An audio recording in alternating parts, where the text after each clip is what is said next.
The Pennsylvania Project and the Public Banking Institute present Public Banks for Public Works, Banking on the Commonwealth.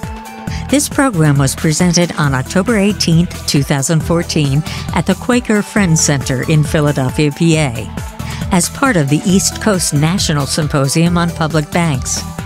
This series of presentations covers several fundamentals of public banking, as well as related issues, factors, and opportunities. In this video, Public Banking Institute founder and best-selling author Ellen Brown presents Building an Ark: How to Protect Public Revenues from the Next Meltdown.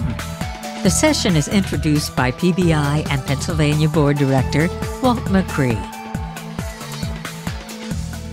Our next presentation is going to be from the woman who started all this, even though she didn't mean to. As Ellen has said in the past, all she did was write a book. But of course we know that that involved a great deal more and enlightened a lot of people about some things they just didn't know, myself included, and perhaps all of us in this room. And now that we know it, we can't stop knowing it, and we're off to the races. So with no further ado, let me introduce Ellen Brown, the founder of the American Public Banking Movement. Ellen.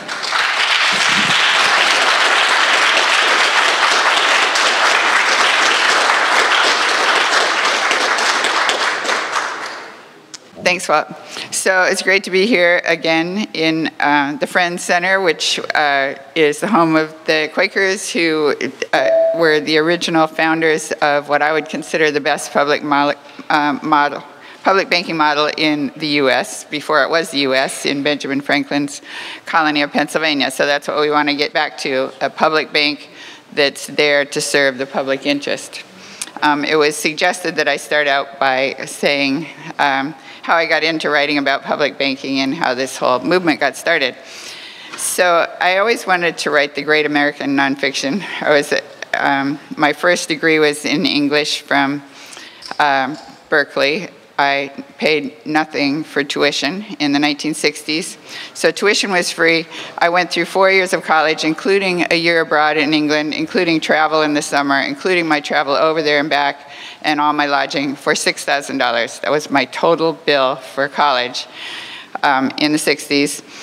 And when I graduated, I had the luxury of, because I didn't really have to get a job. I mean, I did live with my parents, and I paid them $60 a month. And if I ever needed money, I would work as a Kelly girl for $2.25. And that's where I learned to become a typist. So for 7 years, I explored all these different issues that I would love to write about. And what really interested me was like who we are, where we came from, what we're doing here, what's limiting us from being all that we can be, what's wrong with our monetary system, what's wrong with our healthcare system. So I researched the Federal Reserve and the banking system, but at that time you only had the library. You would go into the library and you'd research as far as you could, and the books wouldn't be there. You just couldn't answer your questions. So I decided that issue was beyond me. And one of my Kelly girl jobs was working for an attorney who had his feet up in the desk, and he was dictating letters, and his prose was terrible and his spelling was terrible, and I thought I could do that job. So I didn't realize it was a little harder than that. But so at the age of 29, I went to UCLA Law School, which cost me $600 a year for tuition. It's now $45,000 for in-state tuition for a state school. Unbelievable. But anyway, so I went through law school, got married, had 2 kids, worked for 10 years as the lawyer, and my ex-husband burned out on Beverly Hills Law and decided he wanted to go abroad. So he took a job with USAID, and we spent 11 years in Kenya and Central America, which allowed me to write. So I wrote 10 books on health, which was actually more than I meant to, and I got quite tired of that subject. So when I came back to the States, there was the explosion of the internet, and suddenly I actually could research banking and money and these complicated issues. So I really got into that issue, but I still didn't know what I could say about it that hadn't already been said or make it interesting until I discovered that The Wizard of Oz was or could be interpreted as having been written as a monetary allegory in the 1890s. So that gave me my hook. It's an odd plot for a children's story if you think about it. This motley crew marching off to the Emerald City seeking redress from a wizard who turns out to be powerless. So the prototype is alleged by Henry Littlefield, who was an educator and came up with this. He had done research and came up with this idea that it was based on the first ever march on Washington in 1894. Jacob Coxey led this motley crew of unemployed factory workers and farmers during the Depression of the 1890s, which was quite severe. So what they were seeking was a return to Abraham Lincoln's greenback system, where Lincoln issued government-issued money rather than borrowing from the bankers to fund the Civil War.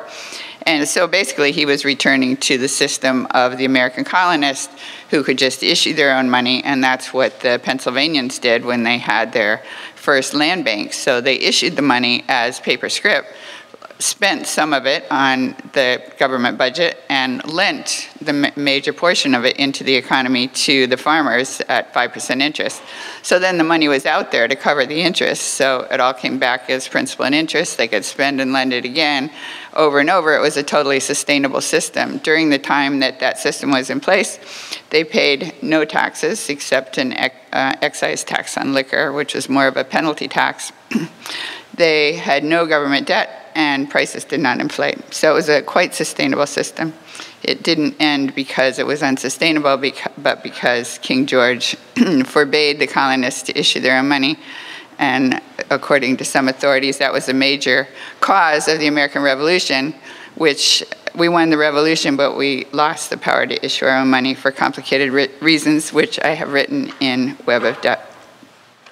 So Frank Baum was a populist. He marched with the populists by night in support of William Jennings Bryan, but he was an editor by day of a conservative newspaper, and he couldn't really express his views in this newspaper, but he could write it in a children's story, so that's what he did.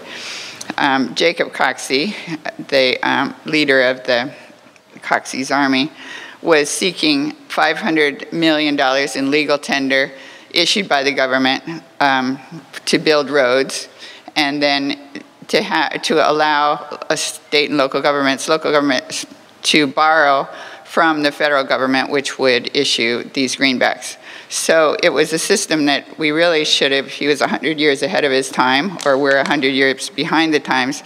It's what the Federal Reserve really should be doing today. Instead of funding banks at almost 0% interest, they could be funding state and local governments, they could be funding students, etc.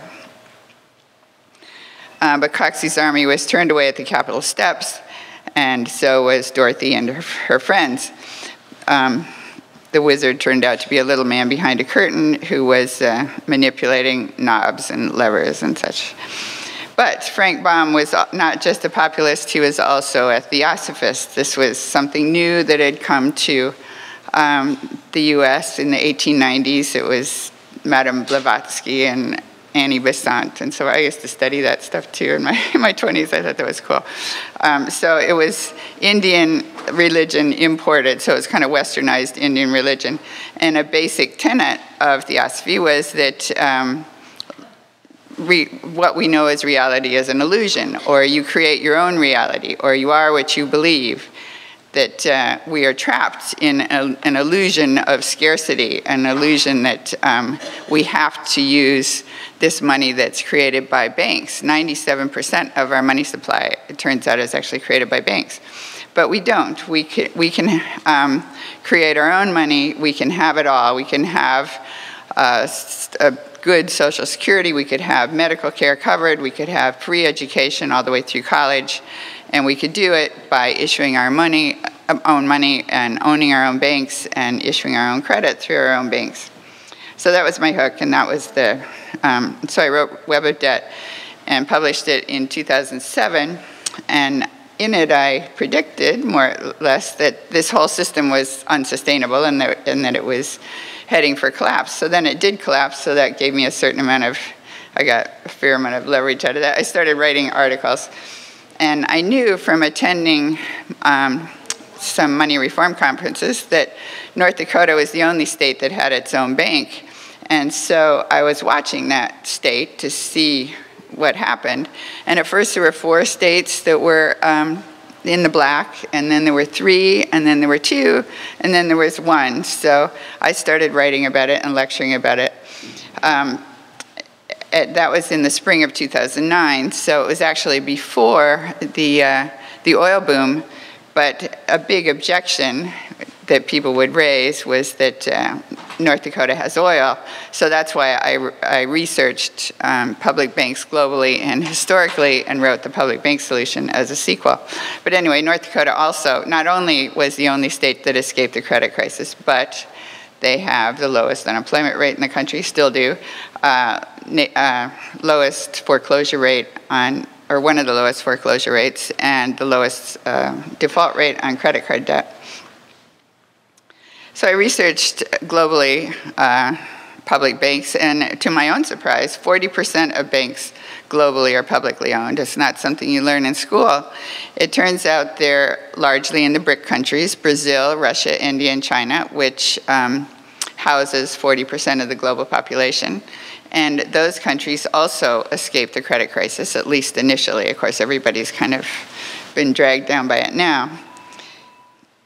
And then there's also Japan and Germany and Korea. Other countries with strong economies have strong public banking systems. In North Dakota, though, unlike in, say, China or Korea, it was not about socialism. It was about state sovereignty. They wanted to get their money back in North Dakota for North Dakotans.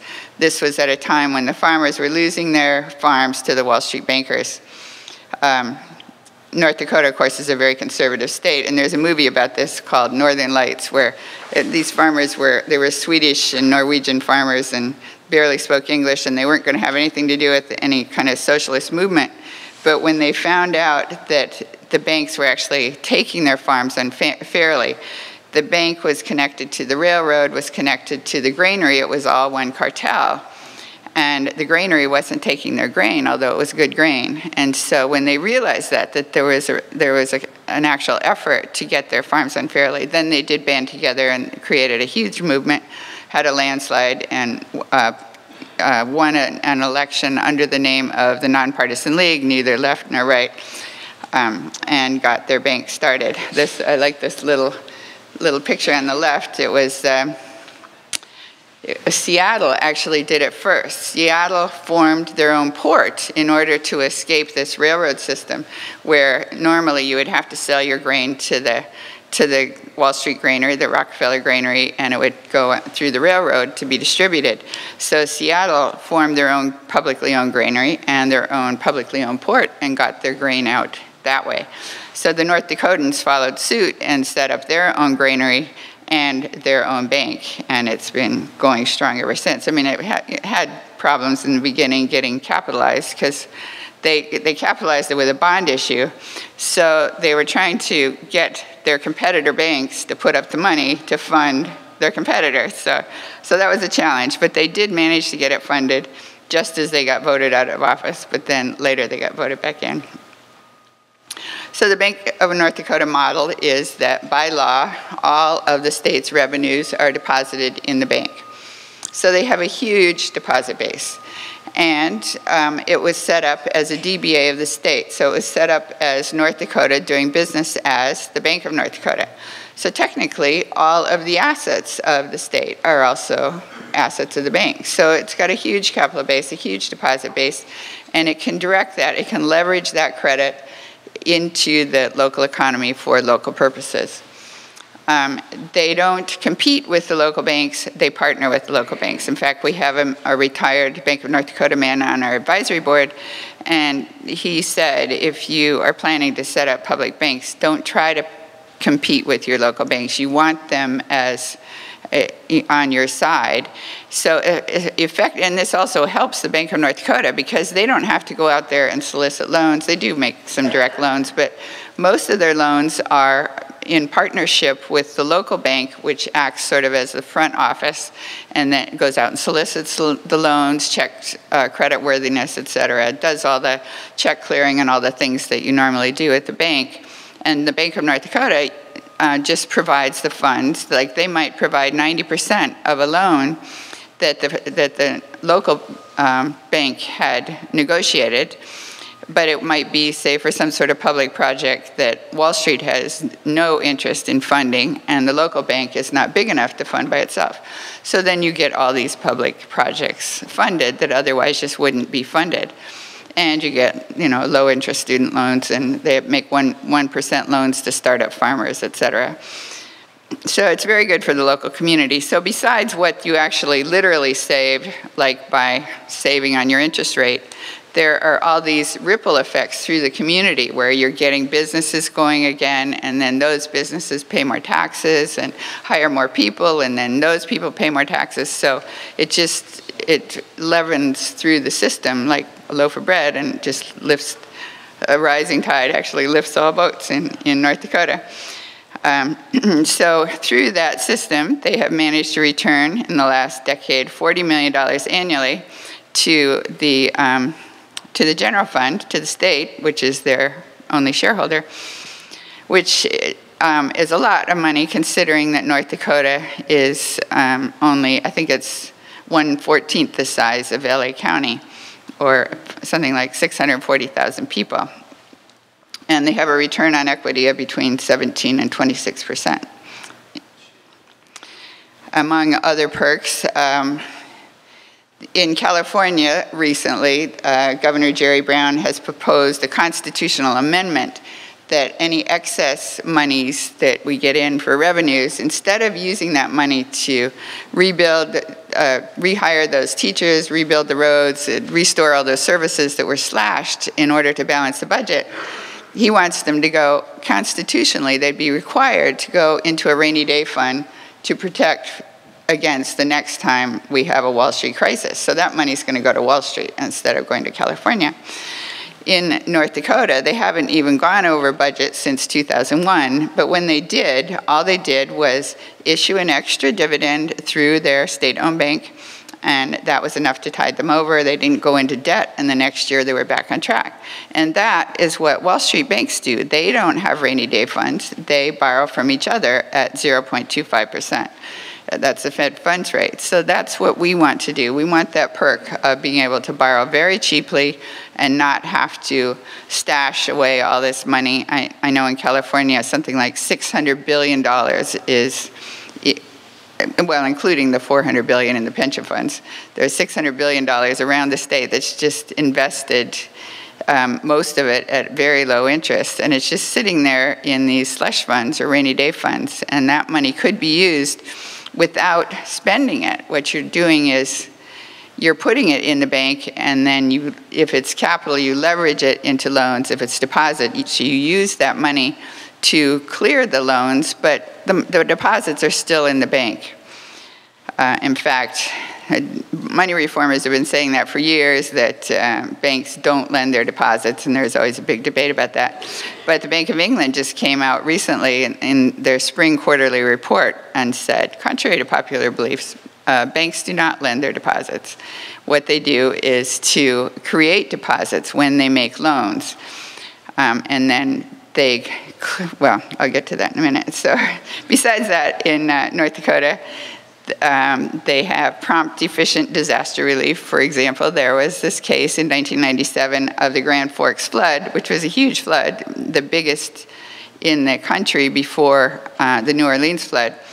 And the Bank of North Dakota was right there doing a moratorium on foreclosures, making cheap loans to rebuild, and the city was quickly rebuilt.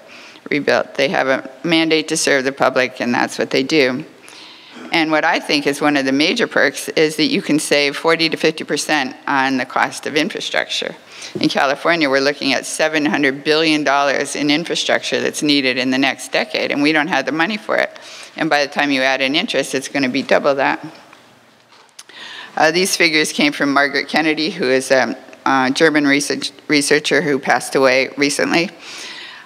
She calculated, using Bundesbank figures, that 40% of the cost of public projects goes to interest if you average them all together. In fact, she estimated that 40% of the cost of everything we buy goes to interest. When you factor in all the little producers in the chain of production of a product, they all have to pay their workers and materials before they have a product to sell and before they get paid 90 days net. And so they fund it on a credit line. And it used to be you could get a credit line like at 8% in California, and now they're doing it on credit cards at 16% because they can't get those credit lines anymore. So if you add in all that interest, we are paying like almost half of the cost of everything is interest. And we could, by being the bank ourselves, we could save that money. In California, for example, the Bay Bridge retrofit was supposed to be $6 billion. It will be $12 billion by the time you can calculate interest, add in interest. The bullet train, the amount approved by the voters was $10 billion. By the time you add in interest, it'll be almost double that. And the Delta water tunnels, which are very controversial, will be even more than that percentage interest. So in California, of course, I'm in California, so I know those figures.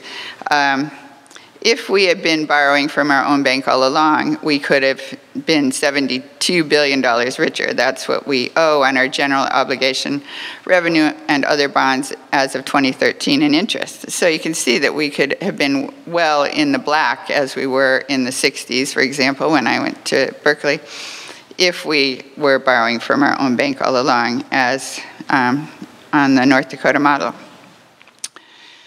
And the situation could get worse because in September of this year, the Federal Reserve came out with new rules that said that the big Wall Street banks have to keep a month's worth of liquidity, high-quality liquid assets, and what they've defined as high-quality liquid assets are treasuries, certain corporate debt, certain corporate stock, but not state municipal bond stock, or not state municipal bonds, which means those bonds are liable to get dumped on the market in favor of the investments that do qualify. And so that will drive up interest rates. And this chart is from Europe. You can see what's happened when they've been left to the mercy of the private bond market. Greece, for example, their interest rate went up at one point to 30%. So if anything close to that happened to our state and local governments, we'd be looking at a Detroit-type situation. We'd be looking at bankruptcy. And you could make an argument that, as Ruth pointed out, there could be an intention to induce bankruptcy and privatization across the country. And I think when people wake up to that fact, that's when, as Harold said, that cities are able to bend the law to a remarkable extent when they realize the need for it. So when they realize the need, it seems to me they'll be looking for the shortest way to set up their own banks and escape this Wall Street parasite that is sucking our revenues and actually defrauding us in a number of ways, in a number of proven ways. I mean, that's not conspiracy. Those are proven frauds. There are like a dozen frauds that J.P. Morgan Chase has been proven to be guilty of. And we're still doing business with them because there's nobody else. The big governments have to deal with big banks. They can't deal just with local banks or credit unions. So that's why we need to set up a big bank that's capable of dealing with their revenues. Another threat is the threat of bail-ins after the 2008 crisis, in 2010, the Dodd-Frank Act said that there would be no more bailouts, that the government would not be bailing out the big Wall Street banks in the way that they did in 2008 in the event of a big derivatives crisis. Instead, the banks would be responsible for saving themselves, which they're supposed to do with bail-ins, which means they will turn the money of their creditors into equity. In other words, they're going to confiscate a portion of their creditors' money. And it turns out that depositors are the largest class of creditor of any bank. When you put your money in the bank, it is no longer yours. It becomes the property of the bank, and what you have is an IOU. You are a creditor of the bank. So we saw it in Cyprus. That was the shot across the bow. And there are these living wills and there are different plans around the world that are requiring these bail-ins, and the Dodd-Frank Act specifically requires that. Although the language is a little vague, you have to dig into it to see that that's what they mean. State and local governments typically will say, or elected officials, when you say about this hazard, will say, well, we don't have to worry because our deposits are collateralized. We require the bank to put up an equal amount of collateral, or in California, it's 110% collateral. And that's one reason that the little banks can't take these deposits. But the catch is that that collateral is not just used for one thing. It's rehypothecated, which is one of those vague, mysterious words that means they can use it for several, they can hypothecate it and rehypothecate it, meaning they use that collateral for more than one loan at a time. And whoever is holding the goods when the bank goes bankrupt gets the goods. And so the Bankruptcy Reform Act of 2005 says that derivatives claimants go first. And that's the reason that they're basically legally own the goods, even though it was our goods that we put in the bank, which became bank, which now we just had an IOU for. It was defined as a loan to the bank. So anyway, the state and local governments could be losing their revenues in a bail-in. You can see in this little chart, which is actually outdated, but the line that you can barely see is the FDIC fund, which that only protects deposits up to $250,000, and all state and local governments have more than that in deposits anyway, so FDIC insurance isn't going to do them much good. But it's only got $47 billion in it to cover $4.5 trillion in deposits. The total deposits are close to, well, over $9 trillion, but about half of those are insured by the FDIC fund. And then we have this nearly $300 trillion exposure to derivatives. That's basically the 5 largest banks that hold all those derivatives. So if one of those goes down and it's a really big derivatives crisis, they could wipe out all the collateral. So how do we fix all that? By owning the bank. The first thing elected officials will say when you broach this idea is, we don't have the money for the capital. How are we going to get this bank started? We need our funds for our state or our local budget. But there are several ways you could fund it without dipping into your budget money. You could, most state and local governments have rainy day funds, slush funds sitting around that are earning quite low interest right now. In California, the treasurer manages a treasurer's investment pool that has $54 billion in it, earning 0.23% interest. So it's earning almost nothing. It's just sitting there. They're not really doing anything with it. I mean, it goes up and down. They dip into it. But they can't spend it. The state government can't spend it. These are funds belonging to different entities, like the forestry fund, et cetera. But what they can do is they can invest it. Well, they can certainly invest it better than at 0.23%. So let's say you took a small portion of that, 20 million, and you use that to capitalize your bank to start with. That's about what it takes to capitalize a bank in California, a small bank. And let's say you paid 3% interest on that investment from the rainy day fund, that your cost of funds would be 0.6 million annually. Then you would pull $200 million out of JP Morgan or wherever you've got it in Wall Street, put it in your bank, and your 20 million is enough to capitalize 200 million in loans. So you hold back 20 million in reserve, that's a reserve requirement, is something different from the capital requirement, a 10% reserve requirement. So you've got 180 million to loan, and then you would pay something on your deposits. So let's say 0.3%. Deposits aren't getting much these days, so that would actually be a pretty good return. So your cost of deposit is going to be 0.54 million annually. And you've got 180 million to invest or to lend, but a better an easier way to do it, you would have a built-in market right away. You don't have to go out soliciting borrowers. You don't have to worry about their creditworthiness. Would just be to buy municipal bonds. So let's say you buy bonds that are paying 3%. You've got 180 million paying 3%, so that's 5.4 million. If you deduct your cost of funds, you wind up with 4.26 million or 21% return on equity. Very nice. And you didn't really have to take any risk for that, and you didn't have to put your money on the line. I mean, you do initially, but you get the money back. Or let's say you use the pension funds. Oh, so you could have done it from your own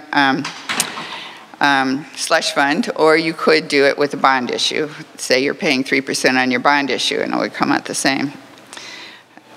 Or you could use the pension funds. California has $400 billion in their pension funds, public pension funds, which want 8% return. I mean, they've gone way below that, but that's what they're asking is 8%. I had a meeting with the state controller. I ran for state treasurer on the Green Party ticket and lost, but I did get more votes than any other third-party candidate. There are no third-party candidates going on to the fall election in California. But anyway, that did get me a meeting with the state controller, who will be the treasurer, no doubt, John Chung, and so he said, well, the pension funds want 8% interest, so fine. So let's say we give them we pay them 1.6 million as our cost of capital. But the pension funds actually are looking for investments like that. There was the San Francisco Pension Board. There was a man from the board who contacted me and said, we want to buy a bank. We'll put up half if the city puts up half. So they were willing to do it, and they're looking for the return on it. So again, you take your 200 million minus 20 million is 180 million that you can invest, or you pay 0.3, et cetera. So let's say you're making 5.4 million profit on that minus 2.14 million cost of funds. You wind up with 3.26 million. You still got a 16% return. Very nice. Then you might say, what about operating costs? If you follow the Bank of North Dakota model, you don't have much in the way of operating costs, and you could do it even more cheaply than that. You could run it out of the treasurer's office. You wouldn't need a building. You don't need tellers. You can just deal with your state revenues, and it's really just an accounting function. You're not paying bonuses, fees, commissions. You don't have any high-paid CEOs. The president of the Bank of North Dakota is the highest paid employee, and I think he makes something like $240,000. So that's pretty cheap for a CEO of a major bank. No buildings, no branches, no tellers, and you don't need to advertise. And you've got the backing of the state, so you don't really have to worry much about risk. Then the other thing that you'll hear from elected officials is we don't have the money to lend. We need our money for our revenues, for our budget. But again, this misconstrues how banking works. Banks don't actually lend their deposits. They create deposits when they make loans. And then what they do, so they've got all this money coming in the form of deposits and people paying off their loans, et cetera. And they've got money flying out and money coming in. So at the end of the day, all they have to do is balance their books. And if they don't balance, then they borrow the difference overnight. And if you're a big bank, you can borrow at 0.25%, the Fed funds rate, or 0.15% if you want to borrow from the money market. If you're a smaller bank, you might want to hold more in reserve. Like instead of holding 10% reserve, you could hold 30% reserve because it's a little harder for you to borrow. But even at 30% reserve, I ran these figures again, and say you did it with a bond issue or a surplus fund, you still come out with a 16% return on equity. And if you did it with the pension fund at 8% interest, you come out with 11% return on equity.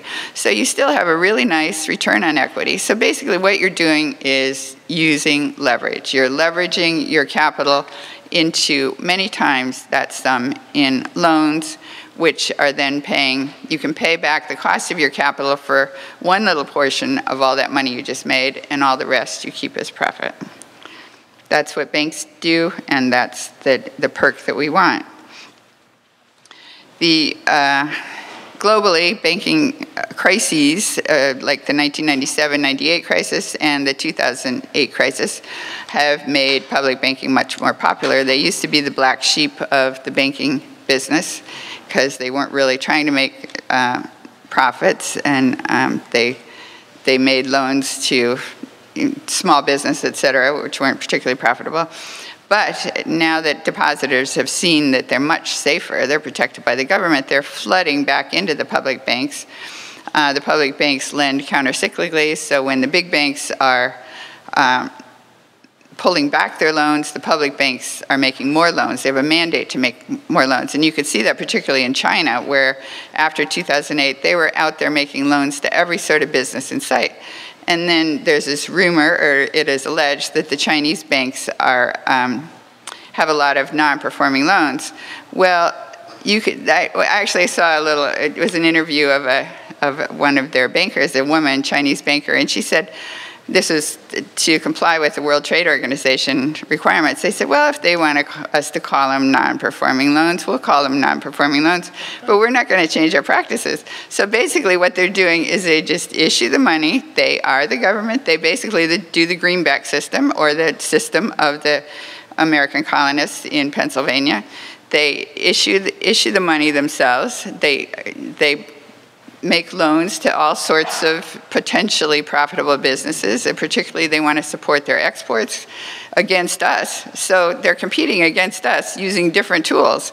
And we purport to be capitalists who won't stoop to this sort of thing, but they're running circles around us. We really need to at least look at what they're doing and consider. They aren't scrupulous about stealing ideas from everywhere. We might consider looking at some of their ideas and possibly incorporating them, particularly when we had the idea first. We're just going back to our roots, to our original idea. And recent studies have shown that public banks are actually less corrupt, on contrary to popular belief, more efficient, and surprisingly more profitable because they have very low costs, they're guaranteed by the government, and they don't take these huge risks that get them in trouble. So I started lecturing on that in late 2008 and writing articles on it. And I got so much email on it that I couldn't deal with it all. So I complained to a friend, and he said, well, why don't you start a Google group? So he said, then they can talk to each other and you don't have to answer them.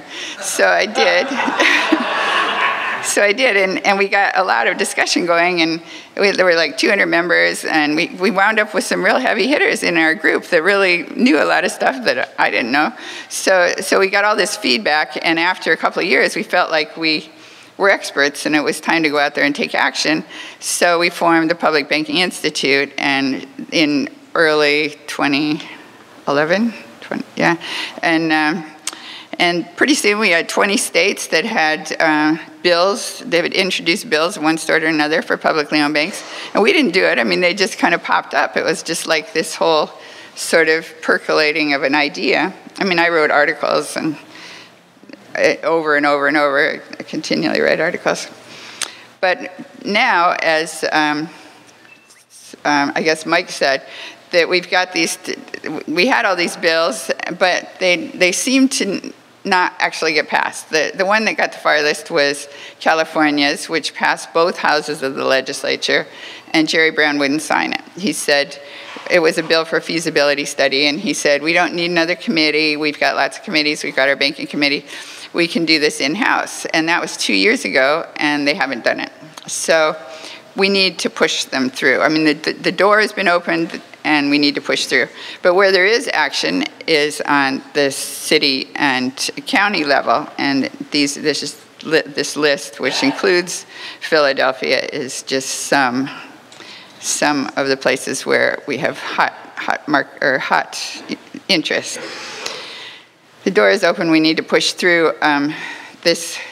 Again, this is from the Nonpartisan League. What they did, they had meetings and picnics and speeches, and they went around the country stumping and talking to their neighbors and educating each other. And that was also true of the 1890s movement, and there was a Canadian movement for public banks. That's how you get your populist movement to break through is you've got to really percolate from below. So that's the stage we're at now, where we've got to, that's what I try to do, is to spread this idea, and I feel the wind at my back, and I just keep getting pushed ahead on this, and so there are a lot of people working on it as well, so hopefully we will break through sometime in the near future.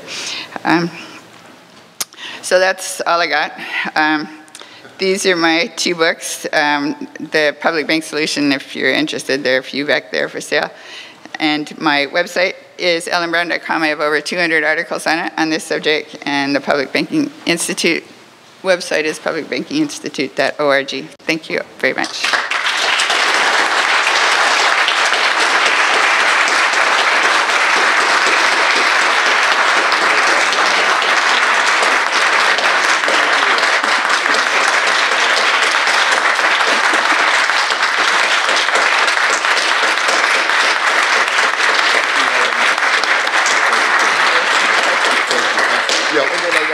No, well, you're way over, but people will slow. We're fine. Who needs lunch when we can talk to you? So we're just going to let this go a little bit more. If you have questions, let's pass the mic. And we've got one in the back already. So great. Hi. I've read a little bit on the Bank of North Dakota, and part of them was in the North Dakota State Charter, and then part was by legislation. But a lot of these states have restrictions on full faith, using the credit of the state for private enterprises. Has there been any serious look at the problems of of how we compartmentalize or issues related to the gifts of public funds versus the credit, full faith and credit, and private credit, using public credit for private purposes? You know where I'm going there. Sorry. Yeah, I've actually written a couple of articles on that, and it's actually a misinterpretation. Those provisions were put into those state bills. California has, or the state constitutions. California's was introduced in 1849, and they're all around there that time.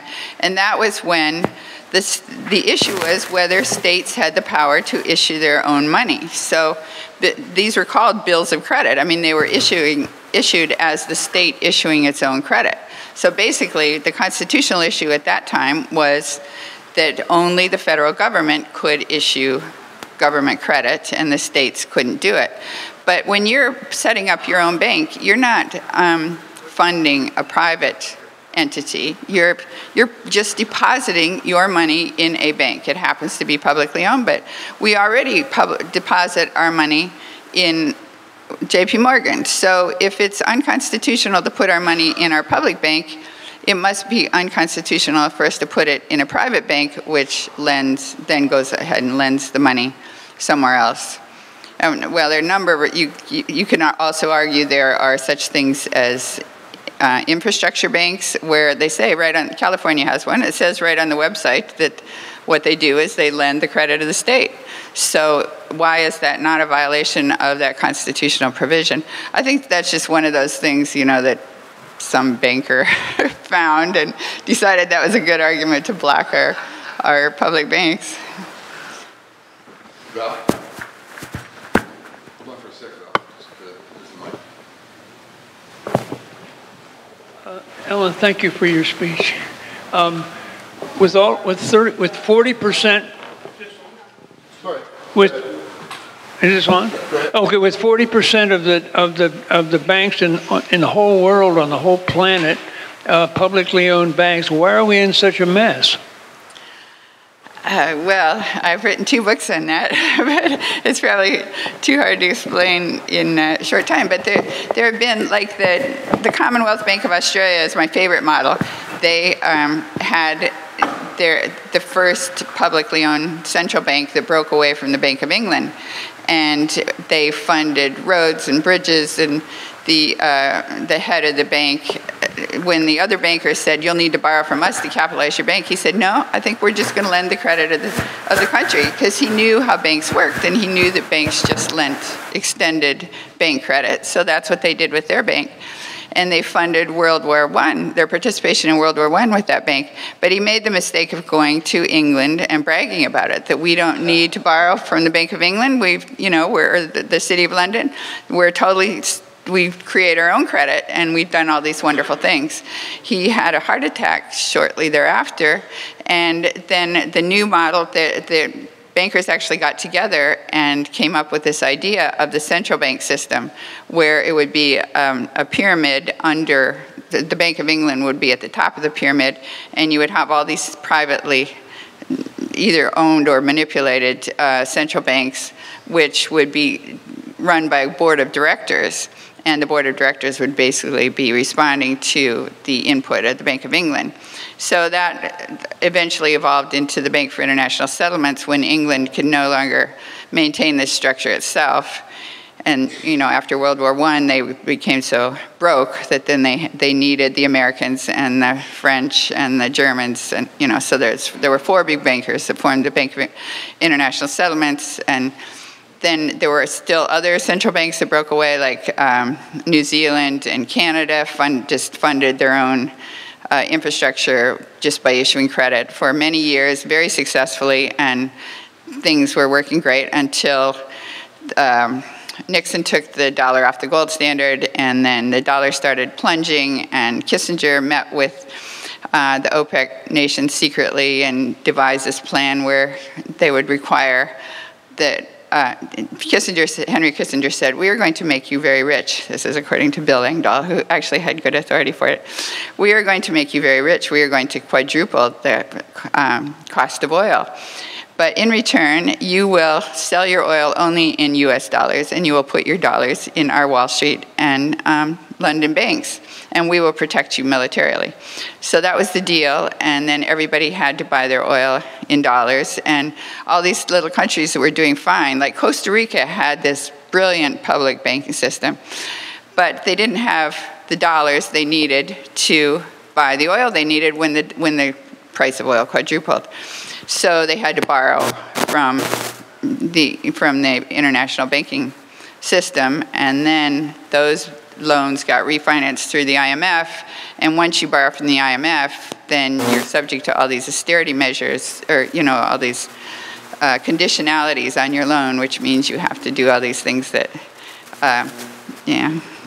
so you have to privatize, sell off public assets, lay off employees, et cetera. We'll get back and we'll go up and do Nancy. First, I want to say, Ellen Brown, you're a big hero with us at Occupy Wall Street's Alternative Banking Group. Thank you. Thank you for your work. She sent to us a guy named Scott Baker who did a similar presentation, and we had learned so much, and we were like sponges on learning about public banking. Now I guess I'll make my question. In the state of Oklahoma, there is also a public bank, but it's not with the state, it's with the Chickasaw Nation, where they are the shareholders. But the difference is, that bank is a retail bank where anyone can make deposits.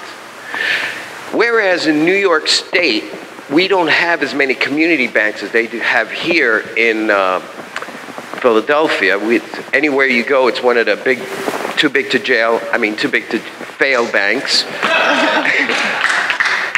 Would you recommend in the great state of New York a retail public bank? I think it's a great idea ultimately, but as our advisor from the Bank of North Dakota said, you're just going to meet so much resistance if you compete locally with the local banks. You need somebody on your side. If we partner with the local banks against the big Wall Street banks, that we've got them as a constituency, and you can get small business as a constituency and labor, et cetera, in order to get started. Eventually, you could set up I think the ideal system is that banking should be a public utility. The whole thing should be public. And that's pretty much what Costa Rica did in their heyday, and it worked really well. The other thing they did was there were a couple of military coups, and so the president got rid of the military. This saved a lot of money.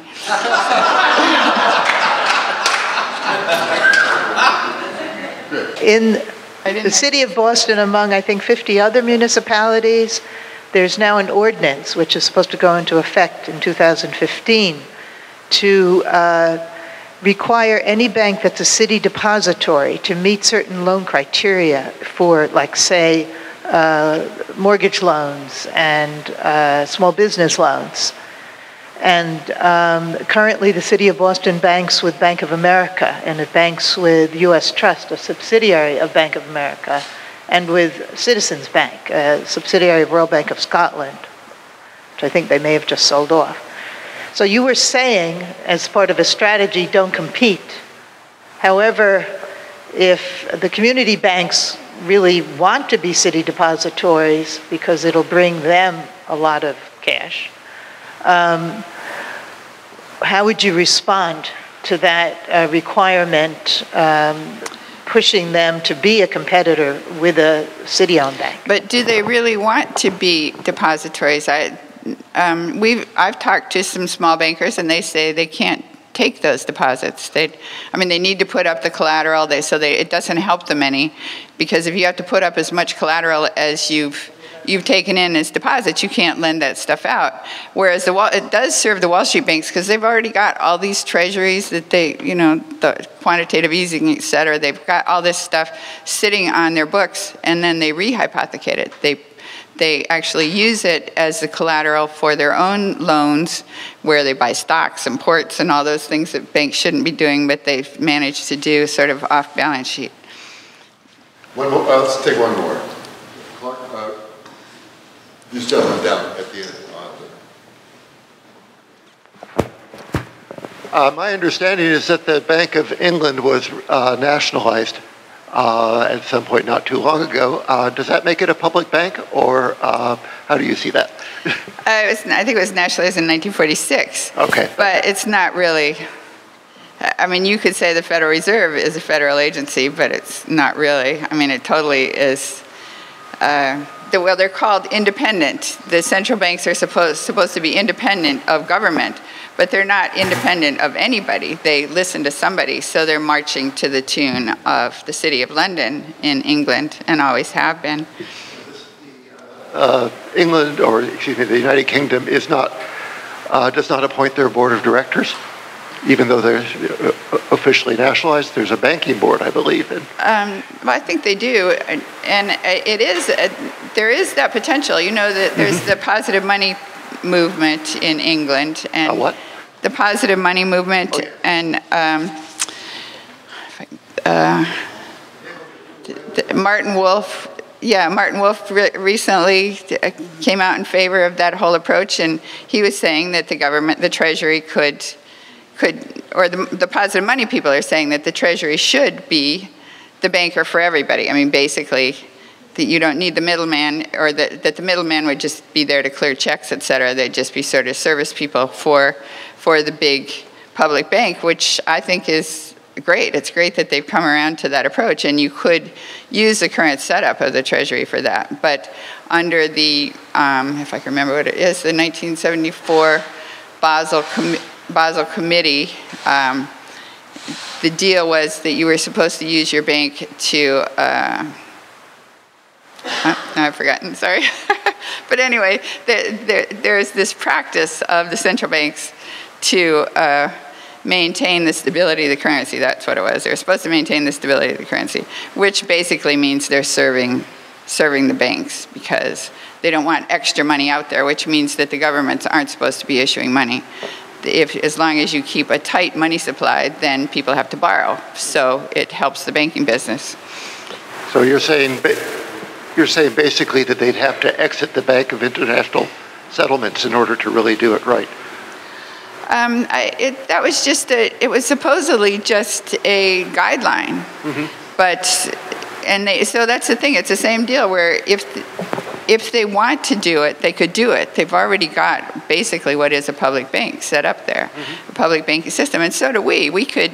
Congress could just go in and change the Federal Reserve Act a bit and allow the Federal Reserve to make loans to state and local governments, allow them to make loans, or allow them to just issue the money in the form of quantitative easing to pay for tuition, et cetera. It would be easy enough to do if we had the will to do it. We need to break.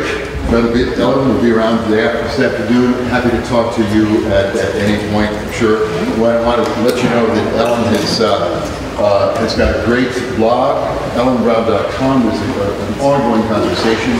She's a terrific writer. If you don't know, her pieces are available throughout a variety of news channels. Ellen and I do a radio show every Wednesday called It's Our Money with Ellen Brown. You can hear that on prn.fm, Progressive Radio Network. And we may be talking to positive money people this coming week about some of their changes too. I also want to show people the book. The author. This is available in the back for $20 donation. And it's excellent. It's called The Public Bank Solution. If you have read this and also the web deck. And I think we'll let you go. Thank you.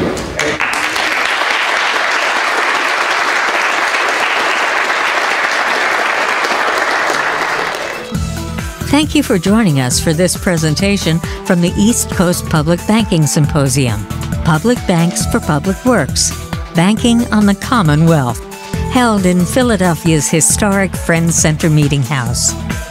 For more information about public banking and the movement to create a national network of new public interest banks, visit the Pennsylvania Project at publicbankingpa.org. Or to learn about the national project and access a variety of educational information on the topic and developments in the field, visit the Public Banking Institute at publicbankinginstitute.org.